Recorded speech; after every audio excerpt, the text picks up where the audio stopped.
ভাগ্যবান নয়। আমি আনিস খানের বাড়িতে দাঁড়িয়ে বলেছিলাম বিচার পাবে না। আজকে আমারও মনে হয়, আমার শুধু নয় 95% ভারতীয়কে জিজ্ঞেস করো, তাদেরও মনে হয় আমাদের এই বোনটা আরজি কলেজের যে মেডিকেল কলেজের ছাত্রী, আমার এই বোনও মনে হয় বিচার পাবে না। কেন? আমরা ভারতীয়, আমাদের বিচার, আমাদের উপরে যারা জুলুম করবে তাদের বিচার হয় না। আমার দেশের সেজে দেশের মধ্যে একদল মানুষ ঢুকে গেছে যারা আদৌ ভারতীয় নয়, তা হক আদায় করতে পারলো। আমার মনে হয় এই মনের কথাটা আপনাদের কাছে রাখছি। আসুন, অবশ্যই সেই দিনকে আমাদের স্মরণ করা দরকার, যেটা 1947 15ই আগস্ট। আমরা যে দিনটা ব্রিটিশ হুকুমতের 200 বছরের কালো থাবা থেকে আমাদের মাতৃভূমিকে আজাদ করতে পেরে আমরা আমাদের সম্মান ভালোবাসার প্রতীক পতাকা, এই তেরঙ্গা পতাকা উত্তোলন করতে পেরেছিলাম। কিন্তু 1857 সিপাহী বিদ্রোহের সময় যেভাবে আমার দেশের ভারতের দিনকে আমাদের স্মরণ করা দরকার, একের পর একভাবে লড়াইয়ের মধ্যে দিয়ে বহুত মায়ের কোল, বহুত ভারতের বীর সন্তানেরা নিজেদের জান 1900 সিরাজউদ্দৌলার কথা মনে রাখি, এই মানুষটাকে ভুলে যাচ্ছেন নাম। আজকে তিনি কেমন বীর যোশুকে, তিনি যেভাবে দেশকে আজাদ, যেভাবে তিনি দেশকে আজাদ, আমাদের মনে রাখা দরকার। প্রকাশ্য ঢুকে হয়েছে সামান্যভাবে দেশকে স্বাধীন,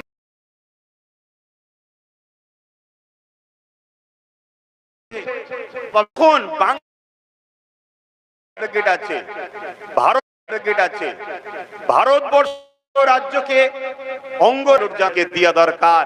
সেটা হলো এটাই, যেমন নিজের ভালোর জন্য তুমি সব করতে পারো, প্রয়োজন হলে তোমার বুকে তাজা খুনটা যদি ঢেলে দিতে হয় তুমি ঢেলে দাও, কিন্তু তোমার মাতৃভূমির গাদ্দার এটা দরকার আছে।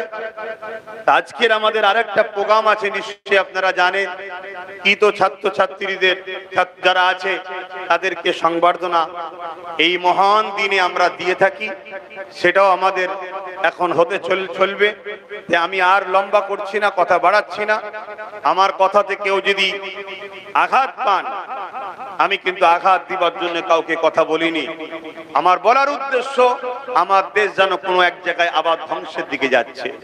আজকে ৭৮তম স্বাধীন হয়েছে, বলুন সেই আনিস খান কি বিচার পেয়েছে? ৭৮তম স্বাধীন হয়ে গেছে দেশ, বলুন আজকে মণিপুর সেখানে কোনোদিন কোনোভাবে তাদের নিরাপদ, তাদের কেন সমস্যা হচ্ছে, এতদিন ধরে জ্বলছে, বন্ধ করা হয়েছে।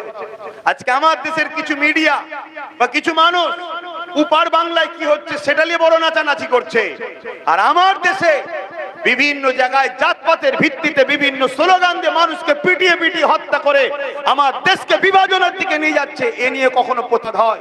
এ নিয়ে কখনো মিডিয়া খবর করে? এ নিয়ে কখনো লড়াই হয়? এটা ভাবতে হবে, আমার দেশ কিন্তু ধ্বংসের দিকে যাচ্ছে। আর দেশ যদি গোলাম হয়ে যায়, মনে রাখবেন, যেমন এ দেশ যখন গোলাম ছিল, মুসলিমও শান্তিতে ছিল না, হিন্দু শান্তিতে ছিল না, শিখ, পাঞ্জাবি, আদিবাসী, দলিত কেউ শান্তিতে ছিল না। দেশ যখন গোলাম হয়ে যাবে, পুঁজিবাদীরাই শুধু শান্তি পাবে, বাকি কাজ ধর্মমুখী দেখা হবে না। তুমি গরিব, তোমাকে গোলাম হয়ে থাকতে হবে। আমার কথা তিতো লাগতে পারে, কিন্তু এটা হাকিকত। আজকে কিছুদিন আগে আবু সিদ্দিক মারা গেল। কোথায় মারা গেল? থানার মধ্যে পুলিশ পিটিয়ে মেরে দিচ্ছে। কোথায় যাচ্ছে দেশ? আইন ব্যবস্থা কোথায়? ডক্টর বাবা সাহেব আম্বেদকর একটা সংবিধান দিয়েছে এই দেশকে চালাবার জন্য, গাইড বুক। সেই গাইড বুককে আজকে ব্রেক করছে কারা? যারা সর্বোচ্চ মাথায় বসে আছে তারা।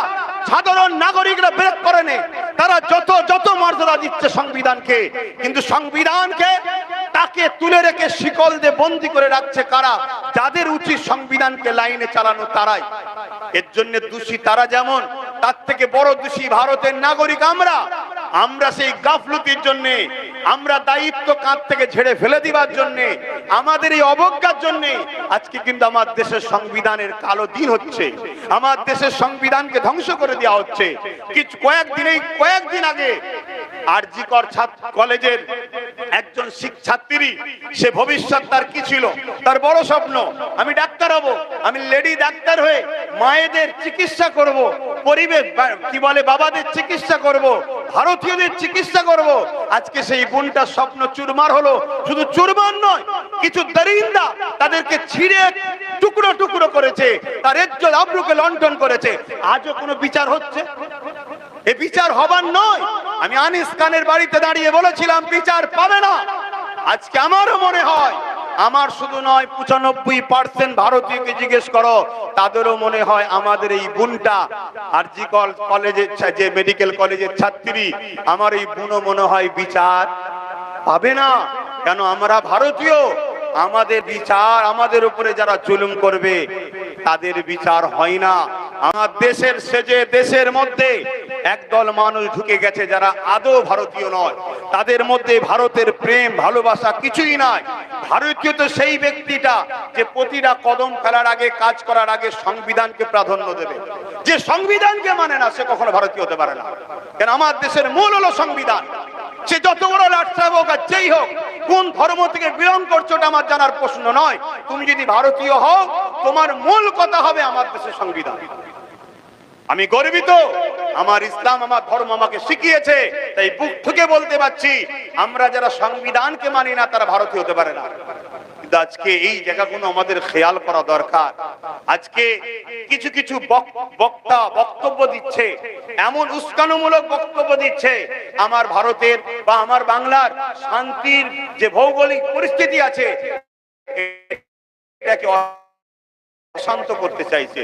পিটি থাকতে পেরেছিল যতদিন বলেছিল এনফিল্ড রাইফেলের টুটার মধ্যে, এনফিল্ড রাইফেল যে ছিল তার টুটার মধ্যে মুসলিম এলাকায় যে বলেছে ওতে শরীরের চর্বি দিয়ে আছে, ওই টুটাটাকে মুখ দিয়ে ছিঁড়ে তারপরে সেটাকে ইউজ করতে হতো। মুসলমান শুকরকে খাওয়া বা স্পর্শ করাকে হারাম জানে। ঠিক আমার অমুসলিম ভাই হিন্দু ভাইদের পাড়ায় যে বলতো এনফিল্ড রাইফেল টুটাতে গরুর চর্বি দিয়ে আছে। কেন বলতো ব্রিটিশরা এই খবরটা? যাতে করে হিন্দু ভাইরা ওই টুটা মুখে নিয়ে লড়াই না করে। মুসলিম পাড়ায় শরীরের চর্বি দিয়ে আছে বলতো কেন? এতে মুসলমানরা টুটাতে মুখ না দেয়। এরা দুজন যতদিন বিভাজনে থাকবে ততদিন দেশের হুকুমত করা যাবে। আজও সেই বিভাজন তৈরি করার ষড়যন্ত্র চলছে। কেন? যতদিন আমরা দু ভাই ঝগড়া করব ততদিন আমাদের বাড়িতে সবাই রাজ করতে পারবে।